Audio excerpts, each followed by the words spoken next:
Better Call Saul, toujours la saison 6, épisode 4. En effet, alors d'ailleurs, petit mea culpa sur l'épisode précédent où je disais que Gus Fring était péruvien alors qu'il est chilien, donc rien à voir. Et merci à la personne qui me l'a fait remarquer. Je vais peut-être... c'était Pouet Pouet Kiki. Eh bien, Pouet Pouet Kiki, merci à toi. Et n'hésitez pas, quand on fait des erreurs, à nous les signaler. Donc l'épisode 4, c'est un épisode qui va recentrer enfin sur le personnage de Jimmy, puisque c'était l'arc de Nacho Varga et sa fin, la fin dont on vous a parlé la dernière fois. Et est-ce que toi, t'avais envie d'introduire un petit peu l'épisode pendant que je retrouve mes notes que je croyais avoir dans non, mais mon c'est dossier, qui mais c'est cet pas homme le cas. glissant là? Et merci Emeric qui nous raide avec une armée de 54 personnes. Ah bah là on est dans le stream détente, on est dans le stream détente Sérivore. Et bah bienvenue à toute l'Emery communauté. J'espère que vous avez passé un bon stream. Installez-vous. Et l'amour de la frite, l'amour de la patate. Oui, effectivement, je vais meubler. Alors ça commence par comment dirais-je, une balade à vélo avec fait assez étonnant qui sera expliqué un peu plus tard, avec dans des quartiers un peu bourgeois, un riche bourgeois. Bon, on va faire un peu de wokisme là. Un riche bourgeois de couleur. Non mais justement, blanc. moi je vais faire une digression là-dessus qui me semble importante. Justement. Et après tu me diras ce que tu veux dire. Donc un riche bourgeois blanc qu'on voit ici à l'écran et On une riche bourgeoise. C'est un couple de banlieue, pour ce qu'on en sait, c'est un couple de niveau social moyen, quoi. Ça n'a pas l'air d'être la banlieue où c'est la misère, mais... On va dire CSP+, hein, classe moyenne un petit peu... Voilà. Et donc, il y a le côté que j'ai trouvé bien, côté mélange, mixité blanc et black. Oui, d'autant que c'est très très très rare, justement, c'est là-dessus que je voulais aller. Exactement. Mais tu apprends plus tard qu'en fait, c'est du fake. Ce n'est pas un vrai couple. Voilà. Effectivement. Bah, je te laisse en parler. J'essaie de mettre ta caméra sur cet écran, si j'y arrive. Et voilà qui est fait. Bon, c'est des réglages un peu en direct. Salut syndicaliste, salut ébloui, salut tout le monde. C'est un stream un petit peu particulier aujourd'hui vu que c'est pas un stream politique, encore que en fait sur des sujets qui sont a priori dépourvus de réflexion autre que sériesque, on essaie d'en tirer quelque chose. Et ici justement, oui, moi j'avais trouvé ça intéressant parce que c'est quelque chose de très très rare dans les productions américaines d'une manière générale, les couples mixtes. En fait, c'est une ségrégation qui continue de fait dans les séries télé et les films, comme il y a l'exemple du racisme systémique qui continue d'exister en l'absence de loi raciste. La ségrégation continue de façon systémique aux États-Unis et de façon culturelle, puisqu'on le voit dans les films et les séries, c'est très très rare. Alors vous avez des couples d'asiatiques, des couples de latinos, des couples de blancs, des couples d'afro-américains, mais à peu près jamais de couples mixtes, à peu près sans aucune exception. Vraiment, vous pouvez regarder 10 ans toutes les productions qui existent sans tomber une seule fois sur un couple mixte. Donc j'ai jamais compris, et j'ai jamais compris aussi le fait que ça ne choque personne, ça n'étonne personne. Il n'y a que moi qui semble le remarquer. Ils se disent ah bah non mais regardez, on met des noirs dans les films. Oui d'accord, mais en fait c'est toujours en fait une ségrégation qui seulement ne se limite hélas pas aux séries télé et aux films. Par exemple, c'est le cas au niveau immobilier, le saviez-vous? Il y a des agents immobiliers qui sont chargés implicitement de caser les blancs dans des quartiers de blancs et les noirs dans des quartiers de noirs. Pareil pour les quartiers latinos, mais bon, voilà, j'arrête un petit peu ici cette digression, puisque de toute façon, la situation de ce couple ne sert que de façade à une observation de surveillance du quartier, comme on le voit un petit peu plus tard. Donc je sais pas, ça se trouve, ils étaient vraiment en couple, mais en tout cas, ils sont là... Ils sont là pour la devanture et non pas... Allez, pour être positif, on va dire qu'ils étaient en couple dans la vraie vie. Même voilà. Si on n'a pas d'infos, allez, on est un peu positif. Mais je te rejoins totalement sur tout ce que tu as dit. Et salut clown intelligent. Et bah toi, je sais plus si tu viens de la... Toi, il me semblait que tu étais un lexien, clown intelligent. Enfin bref. Du coup, j'ai premier timer à 5,50 qui concerne Howard. Howard dont il est question dans cet épisode à ses dépens, évidemment, comme d'habitude. Howard, on le voit à l'occasion d'une séance chez un psy, et finalement c'est un personnage qu'on n'a jamais véritablement vu développer dans la série. On le voyait, en tout cas on le présentait simplement comme un antagoniste, du point de vue du spectateur du moins, puisque le spectateur est en empathie avec Jimmy. Est-ce que Jimmy est vraiment le gentil, le méchant? On en reparlera plus tard. Pourtant, qu'est-ce que Howard a fait de si mal récemment. Le dernier coup de pute qu'il a fait, ça remonte quand même à la saison 2, quand il a mis Kim au placard et qu'il y a laissé un peu trop longtemps, c'est-à-dire le service courrier de l'entreprise, alors qu'elle valait évidemment beaucoup plus que ce job de Et bas étage, alors qu'elle était en passe oui, de passer associée. ça, c'était les premières saisons, effectivement. Et je suis d'accord avec toi, je vois pas d'où vient en fait la genèse, à part cet épisode que tu as cité, de cet acharnement contre Howard en fait. Même si c'est un personnage très antipathique, imbu de lui-même, cynique Alors, on le voit et très satisfait de lui-même. Déjà, justement, on le voit arriver au volant de sa Jaguar. Je vous en mets pas trop d'images parce qu'après, sinon Netflix n'est pas content. Mais il arrive au volant de sa Jaguar avec un petit air de jazz. Alors, en l'occurrence, Gliding Along du Bernie Green's Quintet, que je vous conseille, qui est plutôt cool.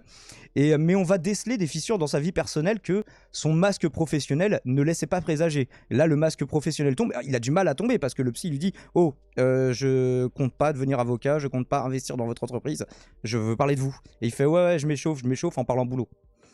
Donc il a du mal en fait à laisser tomber ce masque professionnel, comme si en fait il n'avait rien d'autre derrière. D'ailleurs, ouais, c'est ça. quand il en parle un petit peu, ça se voit quand même.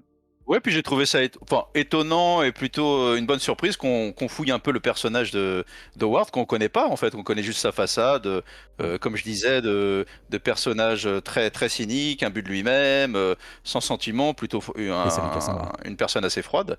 Et donc là, c'est un petit passage chez le psy, mais qui est justifié par ce que fait Saul Goodman derrière. Ouais, Jimmy McGill qui déguisé du coup en Howard. On se souvient que c'était les seuls moments où on le voyait dans l'arc de Nacho Varga, c'était il avait le projet de prendre sa voiture. Alors on savait pas pourquoi, on se doutait que c'était pour lui nuire. Et là il arrive déguisé en lui. Alors c'est assez drôle d'ailleurs parce que le déguisement est pas mal fait en soi. Ouais. Même si tu grilles que c'est lui, de loin en fait ça fait son petit effet quoi. Et donc avec la clé un petit peu bizarre qu'on avait commenté dans l'épisode d'avant, il va pouvoir lui prendre c'est donc pour lui nuire parce qu'en fait il va embaucher toujours la même prostituée et en fait il y a Kim qui a un rendez-vous avec un mec d'une autre agence cotée. Et en fait, pour le faire passer pour un connard. Alors finalement, moi je me demande, est-ce que Kim et Jimmy, est-ce qu'ils arnaqueraient pas des gens fortunés pour avoir le loisir de défendre gratuitement des pauvres, surtout Kim? Est-ce que ce serait pas des sortes de Robin des Bois juridiques, puisque en fait toutes les combines qui montent, c'est pour que Kim puisse défendre gratuitement des gens. D'ailleurs, c'est ce qu'elle dit à la prostituée. Elle lui dit: ouais, au fait, si t'as des problèmes à l'avenir, tu m'appelles, c'est gratuit, pas de souci quoi. Il y a ce côté, alors je ferai le parallèle avec Thomas Shelby de Peaky Blinders. Je sais pas, je pense que tu as remarqué et tu as noté ça. Il y a ce côté très social en ce moment, sur ces deux séries, en tout cas sur Thomas Shelby, sur Saul Goodman et Kim, sur le côté très proche des gens, du bas peuple, les sans-dents, comme diraient certains hommes politiques. Et je trouve ça bien. Moi qui suis aussi, je trouve que c'est un bon message pour défendre en fait les plus opprimés, les plus faibles, et c'est à noter, et c'est à souligner, et c'est très bien au niveau scénaristique de ce qui est le cas dans des séries, hein, où par exemple, bon, un peu à l'ancienne, Beverly Hills, t'avais pas ce côté. Non, c'était la jeunesse dorée des beaux quartiers. Je digresse énormément et je compare l'incomparable. Mais tu vois, t'avais des séries qui étaient Heartbreaker à vif, Beverly Hills, qui étaient à fond les bourgeois, entre eux, entre riches et tout. Et là, tu as ce côté, en fait, effectivement, proche du peuple, et je trouve ça très bien. Effectivement. Et alors, ils ont quand même une conversation... on ne m'entend plus ? Si, on t'entend. Kim et Jimmy, ils ont une conversation au sujet de leur position. Qu'est-ce qui se passe, Tony ? Alors, je coupe l'enregistrement. On a Bougazerti qui nous dit: l'acharnement contre Howard fait un peu le ciment du couple entre Kim et Jimmy. C'est vrai qu'ils ont tous les deux des raisons de le détester, donc ça leur fait un ennemi commun. Ouais, c'est pas mal observé, Bougazerti. C'est une forme de lien entre les deux qui luttent contre leur ancien dominateur. Ouais, mais là, en fait, le mec, il est déjà plus ou moins brisé, tu vois, donc pourquoi vouloir continuer, je ne sais pas. Et donc je disais, ouais, il y a une discussion quand même entre Jimmy et Kim. Kim qui demande à Jimmy s'ils sont les méchants dans cette histoire. Alors Better Call Saul, c'est un peu plus nuancé qu'une histoire manichéenne entre des méchants et des gentils, mais il y a finalement peu de personnages qui naviguent pas dans un nuancier de gris. Donc qui commence à voir qui sont les méchants, qui sont les gentils. Et il y a aussi Kim qui s'inquiète parce qu'il y a une voiture qui la suit. On verra plus tard que ce sont en réalité des hommes de Mike. Et je me demandais si ça nous prépare pas à sa mort prochaine et relativement prévisible, vu qu'on n'entend jamais parler d'elle explicitement dans Breaking Bad. Donc, alors ça, c'est la grosse énigme de cette saison. Voilà, est-ce qu'elle va mourir ou pas? Il y a plusieurs thèses, il y a plusieurs théories pour l'instant. Là vraiment, je pense qu'il y aura de la surprise. Donc moi, là-dessus, je m'avancerai pas du tout. Est-ce qu'elle va être mourue? Est-ce qu'elle va être exfiltrée? Est-ce elle va s'échapper et changer totalement de vie? Alors ça, Est-ce qu'ils vont se quitter en mauvais termes et du coup c'est pour ça qu'on n'en entend pas parler plus tard? On ne sait pas. parce que en fait, je me suis prêté au jeu de, comme je te disais tout à l'heure en off, de regarder en fait l'apparition de Saul Goodman. C'est Dans la saison 2, épisode 8 dans Breaking Bad. Et alors, ce qui est extraordinaire, c'est que donc l'un des showrunners, j'ai oublié son nom, t'as Vince Gilligan et t'as le deuxième là, Gould, ouais, ça y est, c'est revenu, Gould, Peter Gould. Il avait déjà écrit le personnage avec tout le background. C'est-à-dire que dans la saison 2, épisode 8 de Breaking Bad, il parle déjà de Lalo Salamanca. Et il a peur de se faire tuer par Walter White et Pickman, habillés enfin cachés au début, et il soupçonne déjà Lalo de vouloir le tuer dans Breaking Bad. Donc effectivement, on sait que Lalo c'est le gros ennemi de cette saison. Et ce que je trouve extraordinaire, c'est que déjà, il y avait déjà tout Better Call Saul dans la saison 2, enfin l'épisode 8 de la saison 2. Donc Ouais. bravo. Alors après, il y avait un coup de fil à un moment qui passe Saul à quelqu'un d'important et on sait pas qui c'est dans Breaking Bad. Donc si ça se trouve, c'était Kim qui sait. On a une scène au tribunal qui montre que les combines de Jimmy, justement, en défendant Lalo Salamanca, lui ont définitivement collé une sale image au tribunal. Il s'y croit son colère. Il voit que, en fait, tout le monde le traite comme un pestiféré, personne ne veut le calculer. Et à un moment, bah, tu sais, c'est un petit peu son meilleur ennemi, tu vois. C'est des gens, l'avocat. Ou je crois que c'est un procureur ou substitut du procureur auquel il est souvent opposé, mais ils sont quand même un peu potes, ils se connaissent depuis longtemps, et même lui refuse de lui parler, donc il arrive à le coincer dans un escalier où il lui dit non mais t'as arnaqué le tribunal, t'as arnaqué le juge, pourquoi? Pour remettre un psychopathe tueur en série dehors. C'est donc ça ce que t'es devenu. Donc alors bien sûr, il faut que tout le monde puisse être défendu, c'est le principe d'un avocat, c'est le principe du droit, même les salopards, il faut qu'ils aient le droit à une défense. Par contre, si tu triches dans la défense et qu'en plus tu triches pour sauver des salopards, c'est vrai que c'est pas forcément très très bien vu. Ouais. Et puis là, c'est une belle séquence assez humoristique où tu le vois tu vois Saul Goodman qui est traité comme un pestiféré, complètement mis à l'écart du fait qu'il est donc défendu, même si comme tu dis, c'est son droit d'avocat de défendre qui il veut. Mais bordel, j'ai le droit. Il a le droit. D'ailleurs, c'est du droit. Et en fait, effectivement, tout son entourage, ses amis du tribunal, le mettent à l'écart du fait qu'il est défendu. Donc, Lalo Salamanca, le caïd Effectivement. de la drogue. On a ensuite à 25-22 un plan sur quoi? Sur le dining room El Camino. Juste voilà, pour le petit clin d'œil. Bon, c'est pas très très utile que la discussion qu'il y a entre Kim et Mike se passe là-bas, puisqu'on a le premier vrai feat entre Mike et Kim, Kim en avait déjà entendu parler, elle se doutait que c'était lui, l'homme du désert, qui avait aidé Jimmy. Mais c'est la première fois qu'ils se rencontrent et qu'ils se parlent directement, et c'est là qu'il lui explique justement non mais t'inquiète pas, les mecs que t'as vus, ce sont des hommes à moi. Si tu pouvais éviter de les griller, c'est pas normal déjà que tu les aies grillés, mais bon, laisse-les faire leur boulot en gros quoi. Et alors il lui dit aussi qu'il s'adresse à elle parce que il pense qu'elle est tougher, qu'elle est plus forte, qu'elle est plus solide que Jimmy McGill pour lui annoncer ça. Et d'ailleurs, elle ne va pas lui annoncer parce que ce qu'il lui dit, c'est Lalo Salamanca, il est probablement encore vivant. Oui, c'est que de toute façon, il a bien repéré avec son sens du repérage, Mike. C'est pour ça que c'est l'homme de main de Gustavo Frinks. Il a bien repéré qu'effectivement, celle qui portait le slip, la culotte et tout ce que tu veux, la chef, c'est vraiment Kim. C'est ce que j'apprécie aussi dans Better Call Saul, c'est qu'elle est très mise en avant. Il y a pas juste le personnage de McGill qui se transforme en Saul Goodman. Il y a vraiment Kim qui est très présente, qui est un peu le binôme de McGill. Et d'ailleurs, en parlant d'elle, et pour rebondir sur le côté clin d'œil, il faut savoir que cet épisode a été réalisé par Kim. Donc, par l'actrice qui joue Kim, du coup. Exactement, c'est réalisé par elle et je trouve ça bien qu'elle s'implique en termes de réalisation. Alors, ce que j'ai trouvé assez rigolo, c'est qu'elle se permette certains plans de cam pour une jeune réalisatrice.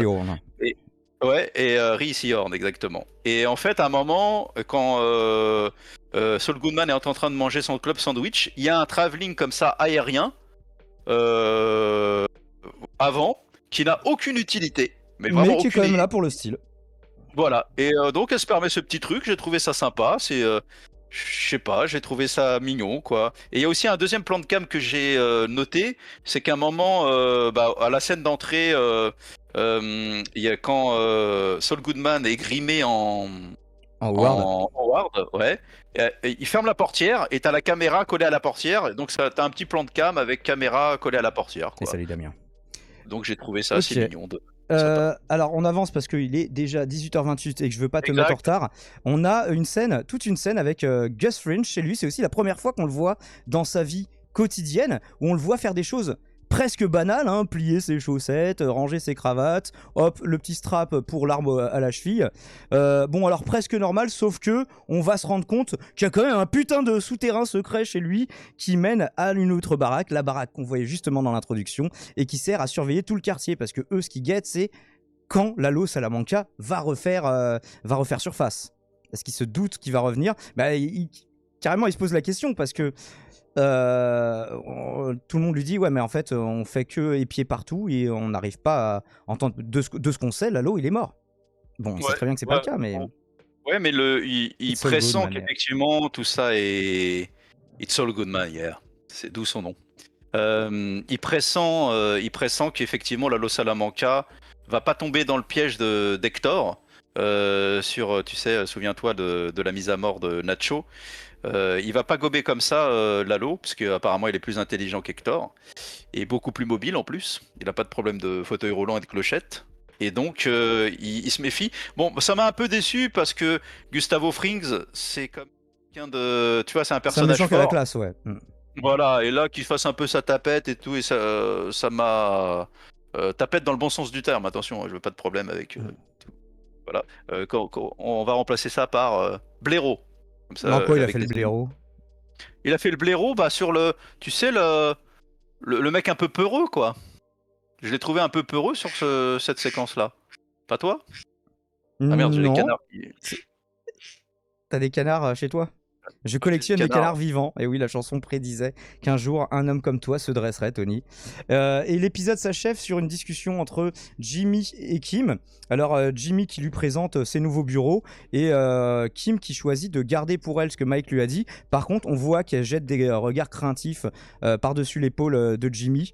Au moindre bruit qu'elle entend, au moindre bruit suspect.